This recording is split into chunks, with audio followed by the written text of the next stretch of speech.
Date syrup is another way to enjoy your date as a natural sweetener. And in this video, I'll be making date syrup from the scratch. So if this looks like what you've been interested in, let's move. So guys, for this recipe, you need your dates. And once you get your dates, you want to proceed to washing your dates and then deseeding them, just like I'll be showing you in this video. So over here I have my dates already, and then I proceeded to wash them. So you can see that my dates are in a sieve just to drain excess water that was in it after washing them. And then I proceeded to deseeding them. This process is very important as you don't want the seed inside your dates because they are not used for anything. Rather, they will cause blockage in your processing. So you want to get the seeds out of your dates because you'll be using only the date flesh for this recipe and every other recipe. If you're new to this channel, welcome back to my channel. But if you're an old viewer, I really want to say thank you for staying true with us and getting us to 7,000 whooping subscribers, which we are currently. So guys, I will proceed to deseed all these dates and we'll be right back. So right about now, all these dates has been deseeded, and the next thing is to soak them. So there are two ways to soak your dates. If you have a lot of time on your side, you can just soak them with room temperature water overnight. But if you are in a hurry just like me, proceed to put your dates into your pot and then add hot water to make them soak faster. Actually, there are three ways, and the third way you can do this is to add in your room temperature water and then boil this down. Okay, boil this until it is soft and tender. So either ways works actually. It all depends on the time you have available in making your date syrup. So guys, once your date is soaked and soft, just like you are seeing in this video, you would proceed to blend them until they are very smooth. So I will blend this and I'll be right back. So guys, this is my date paste. Like as it is now in this plate, you can call it a date paste because that is what it is. But because we are making date syrup, we are not going to stop at this paste. So what we are going to be doing is that we are going to sieve this through a cheesecloth. So this is a cheesecloth, and mine is double net, and it is an added advantage because it would like sieve it twice automatically, and there will be no chaff in my dates. So this right here is called a date paste, and it is also a type of sweetener that you can make out of your dates. But because I am not using this for date paste, I will proceed to blend, rather to sieve this until I extract all the juice, leaving me with only the chaff. And I would also want to mention that if I were doing a date paste, I wouldn't have blended it with so much water that I use for this date paste, for this date syrup, because for this date syrup I actually need the water that would help me form the syrup.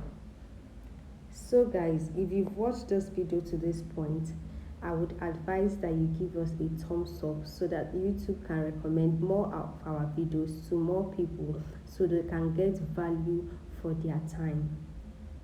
And you would also love to give us a comment stating if this is a recipe you would love to try, because left for me, this recipe is very healthy, and as a TTC mom, you don't want to miss this recipe or any of my date recipes that I have dropped to aid you switch from refined sugar to natural sweeteners in your journey.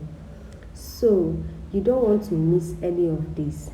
Feel free to ask your questions, and I am here to respond to every and all of your questions because that is the reason I created this channel to start with.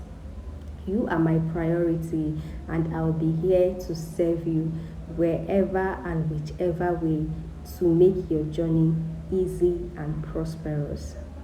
So guys, I just added in the second batch of my dates, and I will be squeezing this until the water runs dry.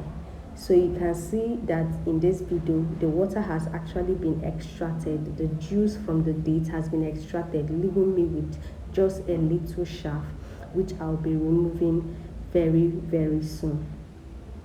So guys, I would like you to subscribe to this channel if you're new to this channel, so that you will be getting and seeing more of our videos as we post them. So I'm just taking out all of the chaff left in this cheesecloth, and I am adding in more paste to that cheesecloth so that I can sieve it like I have done in the first two batches. Remember guys, if you are yet to subscribe, please do that now. And if you have not turned on the notification bell, you also want to do that. If not, our videos will not be recommended to you. So this is the extract that we got from the dates. You can see that it is quite a lot. It is quite a lot. And this is the chaff that is left. So this chaff is actually very useless now. You can just toss it out into your dustbin, as the main thing you are looking for is right inside the pot. You would boil your date extract until it goes down and thickens. So you can see the quantity of juice I extracted from this date, but at the end of this video you would see the quantity left because it is going to evaporate drastically. So this is what you are actually looking for. You can see the point where I started from and the point I have boiled it down to. Now it is worthy to say that the more you boil, the lesser the quantity and the higher the concentration, like it becomes more sugary. So, and also the more you boil, also it becomes thicker. So I stopped mine in the consistency that I want, because I will be bottling this up.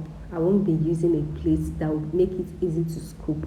So I'll be pouring this into a bottle, and as such I want it to be free flow so that I won't have difficulties in using them.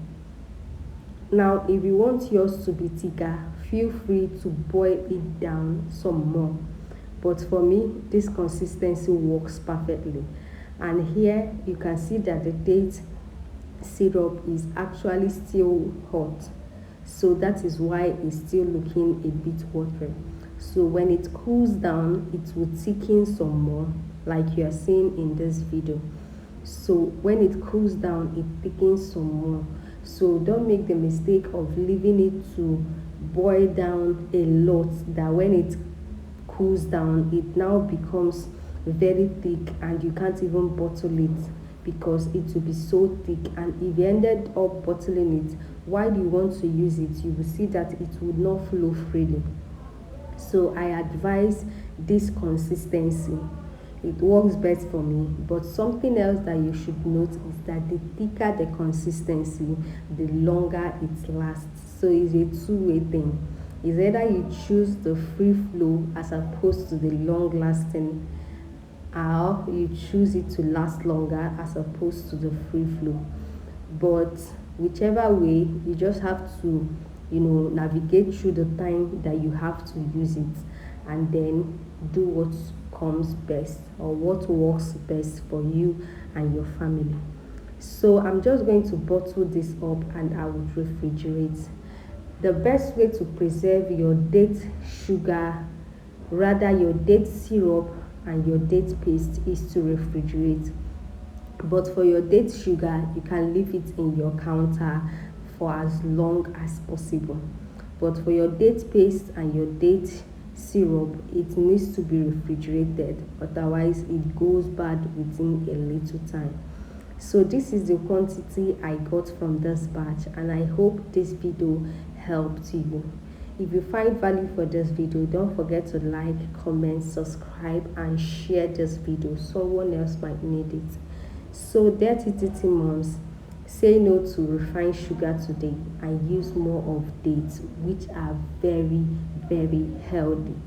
high in antioxidants, nutritious for you, and also when you give birth, your baby can take this as early as 6 months. Bye.